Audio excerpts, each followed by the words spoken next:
Hallelujah. मसीह के कादिर और जलाली नाम में आप तमाम ग्रेस नेटवर्क देखने वालों को पास्टर जॉयस जीवन का सलाम कबूल हो। खुदा का फजल और उसका रहम हमेशा आपकी ज़िंदगियों पर जारी रहे। जैसे कि आप जानते हैं कि मैं हर रोज़ किसी नए चेहरे को, किसी नए खुदा के खादिम को आपके साथ मुतारिफ कराता हूँ। और हम आप तमाम ग्रेस नेटवर्क को देखने वालों के लिए भी शुक्रगुजार हैं कि आप इस प्रोग्राम को देखते हैं, सब्सक्राइब करते हैं यूट्यूब के ऊपर और अपने अच्छे अच्छे कमेंट से हमें आगाह करते हैं। हम आप सब के लिए भी दुआगो हैं कि खुदा का हाथ, उसका फजल हमेशा आपकी ज़िंदगियों पर जारी रहे और आप उसके इरफान और उसके जलाल में बढ़ते रहें। तख्त छोड़ा, ताज भी ज़मीन पर आ गया, कैसा समा खुशी का देखो, हर सू छा गया, यीशु चरनी में आ गया। जैसे कि मैंने पहले अभी आपको बताया कि मैं हर रोज़ किसी नए चेहरे को, किसी नए खुदा के खादिम को आपके साथ मुतारिफ कराता हूँ। हम उनसे गुफ्तगू करते हैं, उनसे बातचीत करते हैं, उनके ज़िंदगी के हवाल और उनकी खिदमत के बारे में उनके साथ हम गुफ्तगू करते हैं। तो आज जो खुदा के अजीम खादिम हमारे साथ मौजूद हैं, उनका नाम पास्टर हिस्कियल याकूब है। वो यूनिवर्सल गॉस्पेल असेंबलीज के पासबान हैं, चेयरमैन हैं। तो आए हम खुदा के बंदा के साथ मिलकर खुदा की बातचीत करते हैं और उनके बारे में पूछते हैं कि वो कब से खुदा की खिदमत को कर रहे हैं। तो आए हम खुदा के बंदा के साथ बात करें। मसीह के कादिर और जलाली नाम में पाजी साहब आपको सलाम। थैंक यू, खुदा आपको बरकत दे। और मुझे बड़ी खुशी है कि आप आज हमारे चर्च में अपनी टीम के साथ मौजूद हैं। मैं इस वक्त खुदा का शुक्र करता हूँ ग्रेस नेटवर्क टीवी के लिए और उनके CEO दानिश पीटर साहब के लिए, जिनको खुदा ने बरकत दी है, बढ़ाया है और खुदा उनको अपने जलाल के लिए इस्तेमाल कर रहा है। सो खुदा उनकी शुक्रगुजारी है इस बात के लिए कि आज आप यहाँ पर मौजूद हैं। मुझे बहुत खुशी हुई है। हमें भी पाजी साहब बहुत खुशी हुई कि आपने अपना कीमती वक्त दिया। जैसे कि अजीज़ बहन और भाई, आप जानते हैं कि क्रिसमस का मौका है और तमाम चर्चेस के अंदर गो के मतलब तरह तरह के इवेंट्स के ऊपर जो है वो काम हो रहा है। संडे स्कूल पर काम हो रहा है, क्रिसमस की तैयारियां हो रही हैं, चर्च के अंदर रंग हो रहे हैं और चर्च को जो है वो खूबसूरत बनाया जा रहा है। और ये हम पर फ़र्ज़ भी है कि हम अपने उस घर को, जो खुदा का घर है, हम उसे अच्छे से अच्छा डेकोरेट करें, खूबसूरत बनाएं, ताकि खुदा के लोग आकर वहाँ पर खुदा की परस्तिश और सताइश करें। हम पादी साहब के लिए शुक्रगुजार हैं कि उन्होंने इस बिज़ी वक्त में से भी फिर भी हमें वक्त दिया। भाई साहब, हम आपके भी शुक्रगुजार हैं। खुदावंद आपको बरकत दे। तो भाई साहब, हमारे देखने वालों को, हमारे व्यूवर्स को ये ज़रूर बताएं कि आप कितने अरसे से खिदमत कर रहे हैं और क्यों खिदमत कर रहे हैं। ये एक बड़ा डिफरेंट सा सवाल है, ठीक है, कि क्यों खिदमत कर रहे हैं। क्या कोई ख़ास बुलाहट थी, क्या कोई ख़ास कॉलिंग थी आपके लिए कि आप खुदा का काम करें। आप डॉक्टर क्यों नहीं बने, आप इंजीनियर क्यों नहीं बने और आप खुदा के खादिम बने हैं। तो ये कोई मामूली बात नहीं है। तो हमारे व्यूवर्स को, हमारे देखने वालों को ज़रूर अपने बारे में अपनी गवाही ज़रूर हमारे से शेयर करें। सबसे पहले मैं इस बात को बयान करना चाहता हूँ खुदावंद के फ़ज़ल से, इसलिए कि खुदावंद के फ़ज़ल ही से आज मैं इस जगह पर हूँ कि खुदावंद की खिदमत कर रहा हूँ। मैं अपनी ज़िंदगी की गवाही बयान करना चाहता हूँ कि किस तरह से मैं खुदावंद में आया और मैंने खिदमत का आगाज़ किया। ये 2002 की बात है कि मैं एक दिन चर्च गया और चर्च में मैंने सलीब का पैगाम सुना। लाहौर से खादम बुज़ुर्ग सोमलाल पालूस साहब आए हुए थे और उन्होंने जब सलीब का पैगाम दिया तो सलीब का पैगाम मेरे जहन में ऐसा नक्श हो गया कि मैं जब घर आया तो मुझे वो सारी बातें, वो सारा मंज़र जो सलीब पर हुआ मेरे जहन में आ रहा था। और मैं एक अपने घर में एक अलहदा बैठ गया और उस कमरे में मैं अकेला था और मैं खुदावंद से दुआ करने लगा। मैं इससे पहले दुआ इतनी नहीं करता था क्योंकि मेरी ज़िंदगी जो है वो बड़ी अजीब ज़िंदगी थी, यानी एक ऐसी गैर कौम की तरह ही ज़िंदगी थी। और मुझे उस वक्त तक ये भी पता नहीं था कि खुदा मसीह क्यों मसलूब हुआ है। जब मैंने सलीब का पैगाम सुना और घर आकर मैं बैठकर उस पर गौर करने लगा तो ऐसे गौर करते करते मेरे सामने जो है वो एक विज़न चलना शुरू हो गया। मेरी आंखें बंद हो गई और मैं देख रहा हूँ कि एक बड़ी सलीब मेरे सामने है और सलीब पर खुदा मसीह यीशु लटके हुए हैं और मसीह के हाथों पाँव से पसली से खून बह रहा है, सर से खून बह रहा है। तो जब मैं गौर से देख रहा था तो साथ ही एक पर्दा ऊपर से नीचे गिरा और मैंने पर्दा की तरफ देखा और पर्दा पर मेरे सारे गुनाह जो हैं वो लिखे हुए हैं اور جب میں اس پردہ کو دیکھ رہا تھا اور پھر میں خدا مسیح یسوع کو صلیب پر دیکھ رہا تھا اور جب میں یہ اس منظر کو دیکھ رہا تھا تو اس وقت خداوند نے میرے ذہن کو روشن کر دیا اور خداوند نے مجھے یہ کہا کہ یہ سب کچھ تیرے گناہوں کی خاطر ہوا ہے اور میں آج جو صلیب پر ہوں تیرے گناہوں کی خاطر میں صلیب پر گیا تھا۔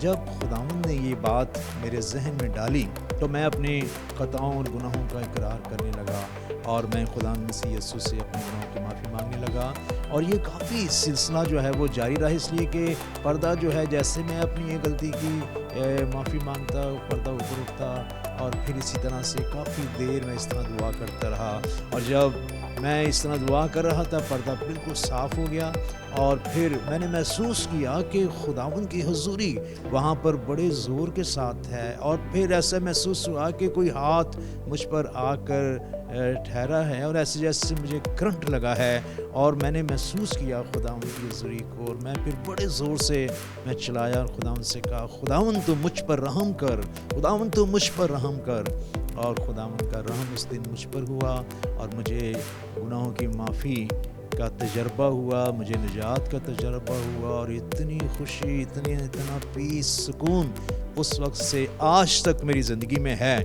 اب مجھے کسی بات کا بھی فکر نہیں، مجھے یہ ہے کہ میں خداوند کے پاس جاؤں گا تو میں اس نجات کو جو خداوند نے دی ہے اور جس کو میں کوشش کرتا ہوں کہ اس کی حفاظت کروں، خداوند کے ساتھ چلوں، وفاداری کے ساتھ، تو مجھے آج بڑی خوشی ہے کہ میں اپنی گواہی جو ہے آپ کے ساتھ بہت خوش ہو رہا ہوں اور میرے اندر بھی اس وقت میں عزیز بہنوں اور بھائیوں جو ہمیں دیکھ رہے ہیں میں آپ کو بتانا چاہتا ہوں کہ پاس صاحب کی جو گواہی ہے یہ بڑی زبردست گواہی ہے اور ہمیں سن کر یہاں پر روح القدس کی معموری جو ہے وہ چھو رہی ہے اور یہ ایک بڑا کام ہے۔ وہ بتا رہے ہیں کہ جب انہوں نے خدا کی آواز کو سنا، خداوند کو اپنا شخصی نجات دہندہ قبول کیا، وہ خدا کے حضور میں بیٹھے تو انہوں نے ایک بڑی صلیب کو دیکھا اور ایک پردے کو دیکھا کہ جس کے اوپر ان کے گناہ لکھے ہوئے تھے۔ تو میں یہ سمجھتا ہوں کہ یہ جو وقت ہے یہ بولنے سے یا بات کرنے سے میں یہ سمجھتا ہوں کہ ایک زبردست انوائنٹنگ یہاں پر موجود ہے جس سے سن کے ہی ہمیں جو ہے وہ قوت مل رہی ہے۔ تو وہ لمحات جس میں آپ خدا کے ساتھ بھائی صاحب گفتگو کر رہے ہوں گے، جب خدا آپ پر ظاہر خدا نے آپ پر کیا تو وہ کیسے انمول لمحات ہوں گے جب خداوند آپ کے ساتھ موجود ہے۔ اب بھائی صاحب اتنے عرصے سے آپ خدا کی خدمت کر رہے ہیں تو اس دوران بھی کبھی آپ نے خدا کے ساتھ گفتگو کا تجربے ہوئے یا کوئی ایسی بات آپ کے ساتھ ہوئی؟ جی بہت سے تجربے، دیکھیں مسیحی لائف جو ہے وہ ایک تجربہ ہے۔ انڈیا کے خادم ان کی لائف چینج ہوئی، انہوں نے گیت لکھا جب سے پیارا یسوع آیا میرا جیون بدل گیا، جب سے میں نے اسے ہے پایا میرا جیون بدل گیا۔ تو جب جیون زندگی بدل جاتی ہے تو پھر وہ پرانی چیزیں جاتی رہتی ہیں، پھر نئے تجربے زندگی میں آتے ہیں۔ تو مجھے روح القدس کا تجربہ ہوا اور جب روح القدس کا تجربہ ہوا تو میری زندگی جو ہے اور زیادہ خداوند میں ریفائن ہو گئی، بہت زیادہ میں دعا کرتا، روزے رکھتا تھا اور خداوند کے ساتھ چلنے کے لیے کوشش کرتا تھا۔ کئی بار میں نے بائبل مقدس جو ہے اس کو باقاعدہ پیدائش سے لے کر مکاشفہ تک پڑھا۔ یہ تجربہ جب مجھے ہوا، نجات کا تجربہ ہوا، تو اس کے بعد سے میری زندگی جو ہے خداوند کے ساتھ اس طرح سے ڈیڈیکیٹ ہو گئی، مخصوص ہو گئی اور مجھے کسی اور چیز کا نہیں تھا، صرف یہ کہ میں صرف خدا کا کلام پڑھوں، خداوند کی عبادت کروں، خداوند کے ساتھ چلوں، یہی کوشش میری رہتی تھی۔ اور ایک دن میں ایک کورس ہیلیلویا کا کورس جو ہے وہ 4 گھنٹے تک میں گاتا رہا اور مجھے ٹائم کا احساس نہیں ہوا کہ اتنا ٹائم جو ہے وہ صرف ایک لفظ جو ہے ہیلیلویا یہی میں گاتا رہا۔ اتنی خدا کی خود شادمانی تھی اور انانٹنگ تھی وہاں پر۔ تو اس طرح کے کئی تجربات میری لائف میں ہوئے۔ تو میں اگر اپنے تجربات بیان کرنا شروع کروں، اپنی جس طرح میں نے نجات کا بیان کیا، شفا کا، اس طرح بہت سارے تجربات لائف میں ہوئے، خدمت میں ہوئے ہیں۔ بھائی صاحب آپ کو برکت دے، آپ یونیورسل گاسپل اسمبلیز کے چیئرمین ہیں، تو بھائی صاحب ہمارے دیکھنے والوں کو بتائیں کہ کتنے سینٹر ہیں آپ کے پاس، کون کون سے علاقوں میں آپ کام کرتے ہیں اور کہاں پر یونیورسل کام کرتے ہیں؟ خدا ان کے فضل سے یونیورسل گاسپل اسمبلی اس کے بانی ہمارے بزرگ جناب ایس ایم سیمیول صاحب، جنہوں نے اپنی زندگی خداوند کے لیے وقف کی ہوئی تھی۔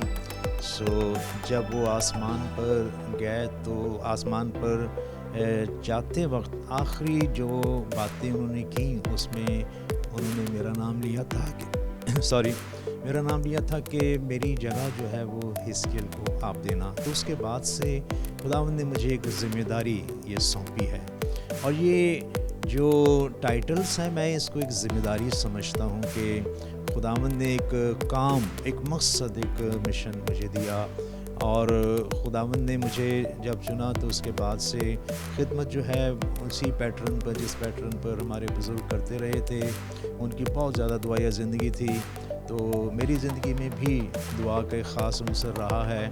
सो इसी तरह से मेरी खिदमत जो है वो खुदावंद में आगे बढ़ती गई है। सो खुदावंद के फ़ज़ल से इस वक्त जो है हमारे चर्चिज़ का जो नेटवर्क है वो कराची शहर में 28 सेंटर्स हैं हमारे, और इसी तरह से इंटीरियर सिंध में 4 सेंटर्स हैं, और इसी तरह से पंजाब के एरिया में कोई 85 के करीब चर्चिज़ हैं, और एक चर्च जो है वो यूएई में है। सो इस तरह से मुख्तलिफ़ शहरों में और फिर यूएई में खुदावंद की खिदमत जारी है। तो ये सब कुछ खुदावंद के फ़ज़ल से है कि खुदा खिदमत ले रहा है। खुदावंद आपको बरकत दे, और खुदावंद भाई साहब हमारी भी ये दुआ है कि खुदावंद आपको और ज़मीन की तह तक अपने जलाल के लिए कसरत से इस्तेमाल करे। खुदावंद आपको तंदुरुस्ती दे, सेहत दे, और आप इसी तरह उसके इरफान और उसके जलाल में बढ़ते चले जाएं। भाई साहब, जैसे कि आपको मालूम है कि ये जो क्रिसमस ट्री है ये पीछे लगा हुआ है, ये इस बात की गवाही दे रहा है कि क्रिसमस हमारे बहुत करीब आ चुका है। तो भाई साहब, क्रिसमस का क्या मतलब है? क्रिसमस की खुशी क्या खुशी है, और क्रिसमस क्यों हमें मनाना चाहिए, ये हमारे देखने वालों को ज़रूर बताइएगा। और क्रिसमस का मतलब आप सब जैसे जानते हैं कि मसीह की ईद। सो हम इस बात को जानते हैं कि खुदावंद मसीह यीशु का इस दुनिया में आने का मकसद क्या था। सो हमें बामकसद ईद मनानी चाहिए, और खुशी और शादमानी उसी वक्त होती है, क्योंकि ईद का मतलब खुशी है। तो हकीकी खुशी और शादमानी उसी वक्त हमारी ज़िंदगी में होती है, और हम हकीकी क्रिसमस उस वक्त ही मना सकते हैं कि जब हमारा ये तजर्बा जो हमारी ज़िंदगी का है, हमारी खुदावंद से मुलाकात जो है